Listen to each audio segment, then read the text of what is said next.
et bienvenue sur un nouvel épisode de On peut le dire, where I'm still trying to figure out how to do these videos from home in a more efficient way.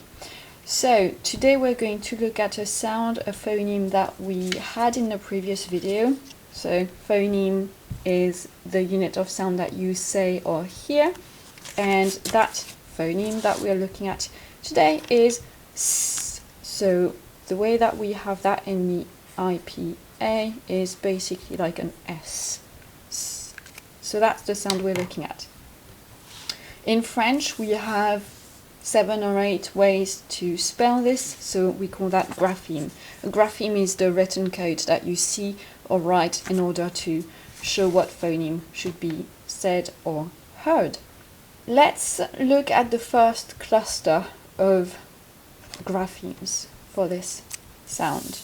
Okay, so what I'm going to do is have little sort of bullet points here, and in red you're going to see the graphemes. So the first one is quite straightforward and similar to English.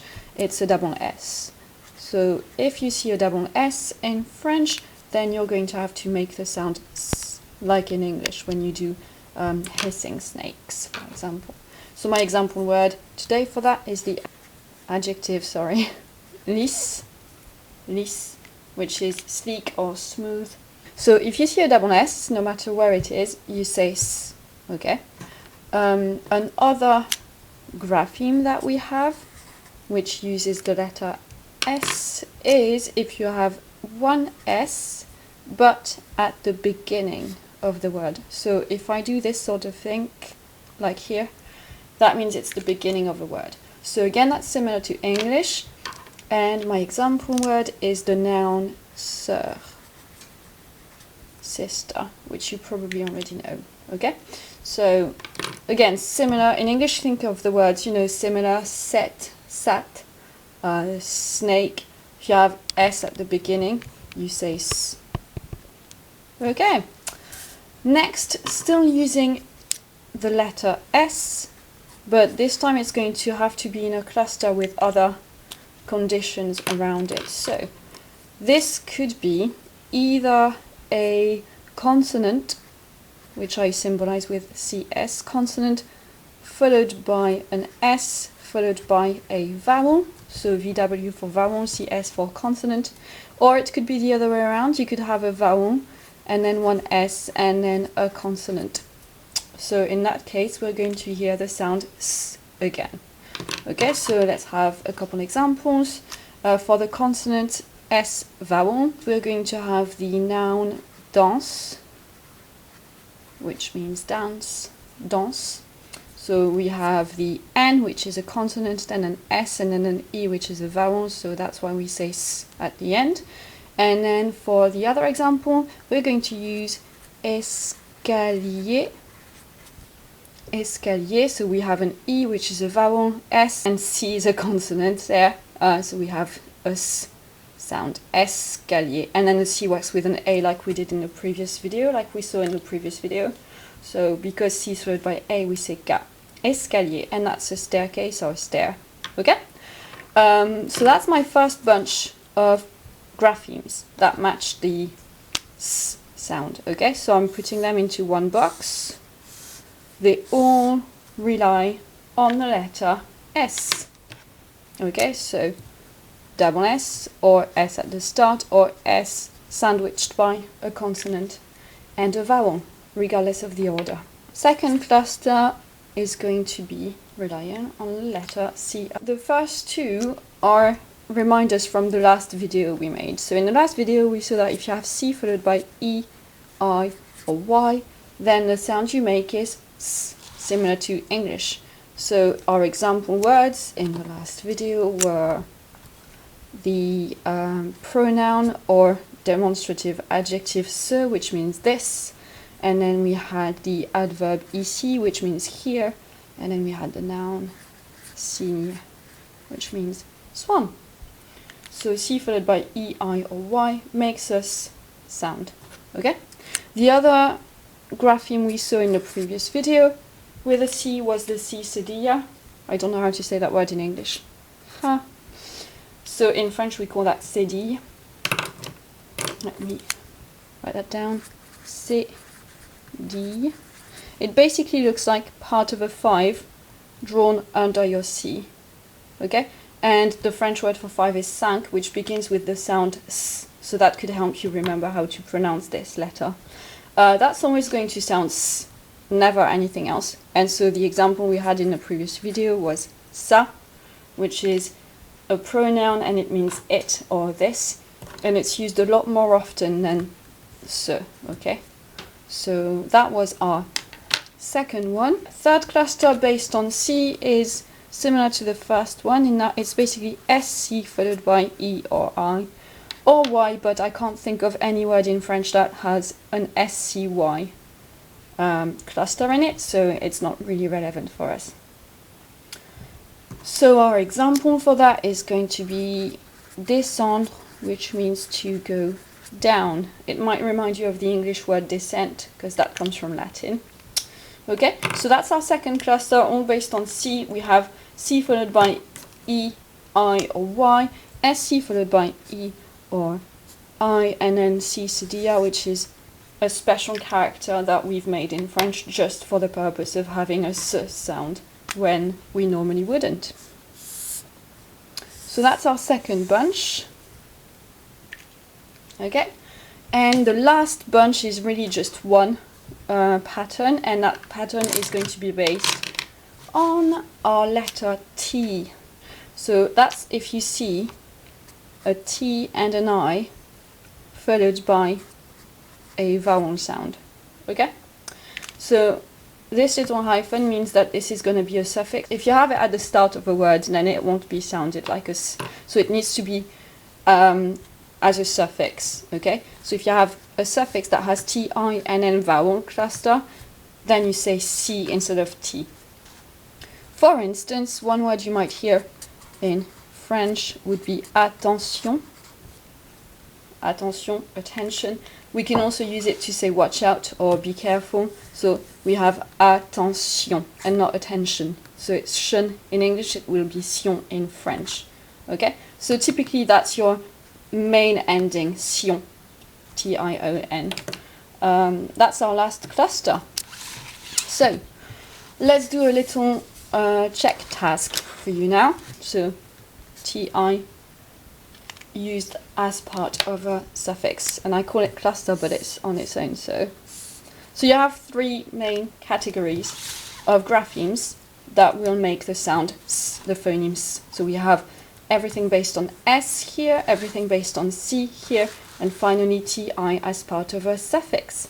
I'm going to write down a bunch of words and phrases here, and then I'll give you some time to decide which ones include a S phoneme and which ones don't. And as a bonus, you can also make a little note of which of these clusters you see. In brown, I'm just going to give them all a number, and then when we correct the next task, we can number which case scenario we had. So we have 1, 2, 3. 1 is double S, 2 is S at the start of a word, 3 is S surrounded by consonant and vowel, and then 4 is your C followed by E, I, or Y, 5 is your C cédille, 6 is your SC, and then 7 is going to be your TI suffix. As I'm writing, try and decide if the word has one of these relevant clusters or not. So this is our practice.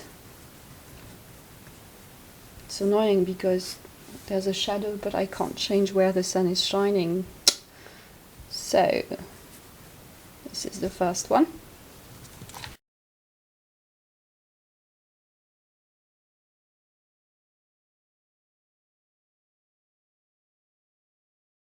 And we're going to now look at the actual answers. So I'll zoom back in, hopefully.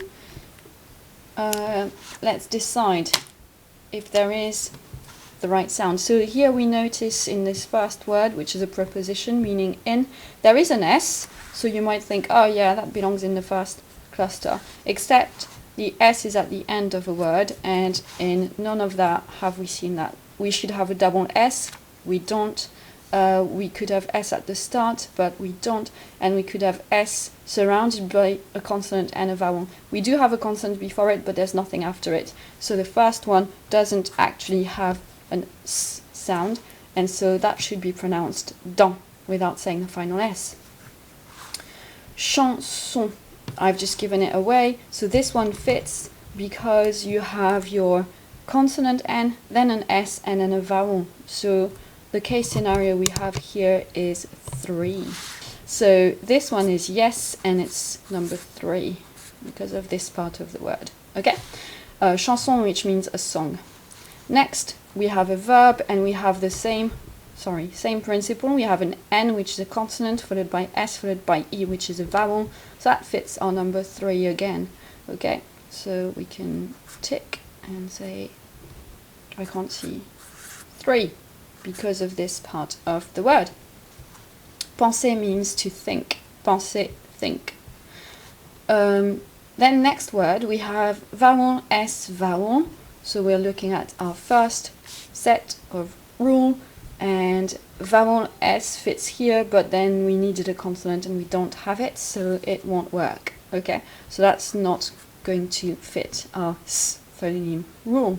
So that word is peser, peser, which means to weigh, as in weigh something's weight. Next one.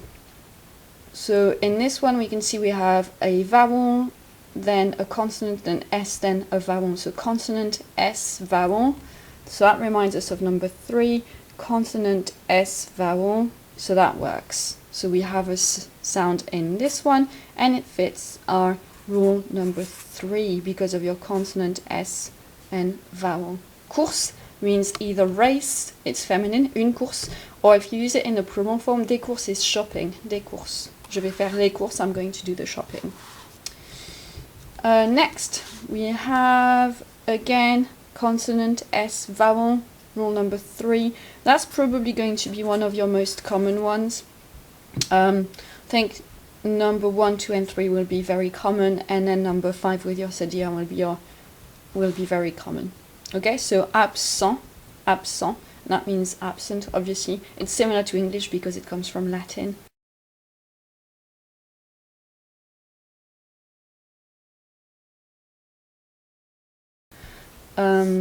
And then we have the next one. So this one we have E acute, which is a vowel, then S, and then E, which is a vowel, which means we can't have any of these apply, and so it doesn't work.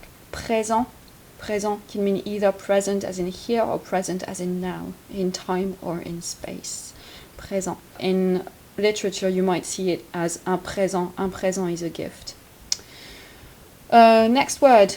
Same principle, we have an S, but it's surrounded by 2 vowels, so it doesn't work, and that's doser, doser, which is to dose or measure something up. Okay, next word then we have C, which is one of the letters that can give us a S sound, and we have the rule 4, which says if it's followed by E, I, or Y, we need to say S, and here we have C followed by E, so we do need to say S. So this applies, and it's rule number 4. So percer, percer is to pierce. Okay? And then we have another word, we have a C again, but it's followed by A, and we saw in the last video that if you have C followed by A, you need to say K, so it doesn't work. Caramel is obviously caramel. Next, we have this noun here, so we have SC followed by I. That fits our rule number 6. So we can do a tick. This is number 6. And then on the last syllable, we also have C followed by E, which fits our rule number 4, like we've just revised. So that gives us the word science, science, which is science. And next word, we have this expression, which means comfortable or at ease. And you have vowel, S, vowel. So we've already seen that several times. It doesn't apply. We need either vowel S consonant or consonant S vowel. There's no consonant around. We don't say S like a S. Okay, so à l'aise, comfortable, no S sound. It's a Z sound. So S is voiceless and Z is voiced. Okay, So if you put your hand on your throat while doing it, you shouldn't really feel any vibration. Next word. Why did I put so many food items? I'm hungry again. So we have a C followed by an E at the end. That follows rule number 4. So we can tick it, say number 4. And that's glace, which means ice cream or ice. It's also a way some people call a mirror. So équitation, équitation, the ending will be sion. That's horse riding. I couldn't do a video on that without putting horse riding. Next word, we have a double S. So again, easy, double S is always going to be pronounced S. That's case number 1, rule number 1.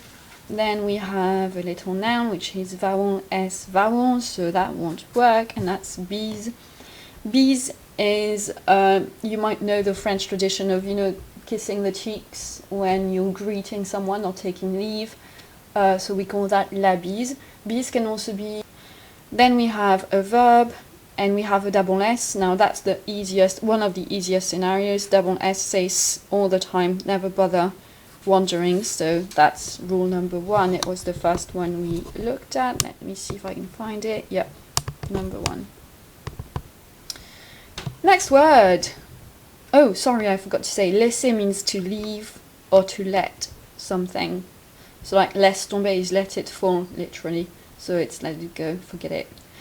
Next word, we have vowel, S vowel. So that's no, we should be getting used to it by now. Valise, valise is a suitcase here. And what we notice is we have a T, which could have fit, but the first T we have is followed by A, so that doesn't work. But then we have TION, that should be ringing alarm bells into your head.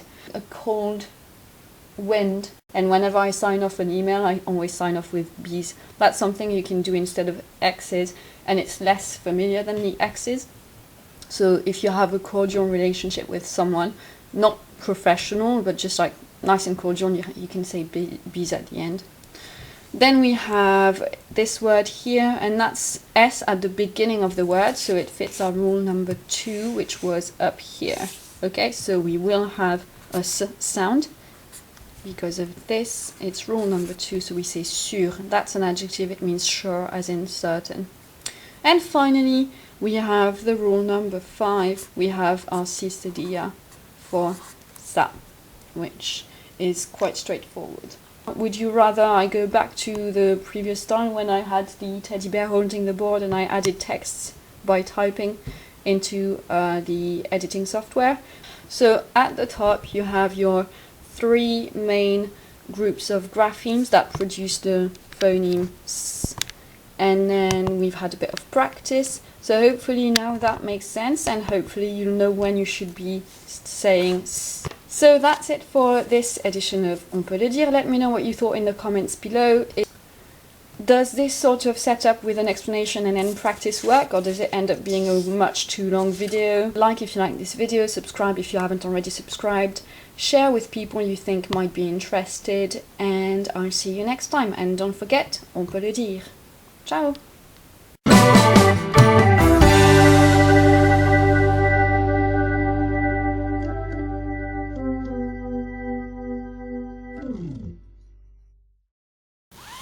Shall I move it completely? Yeah. Oh, this is going to get tricky to write. So no. Still figuring stuff out. So, oh, I don't know how to, I can't say that word today.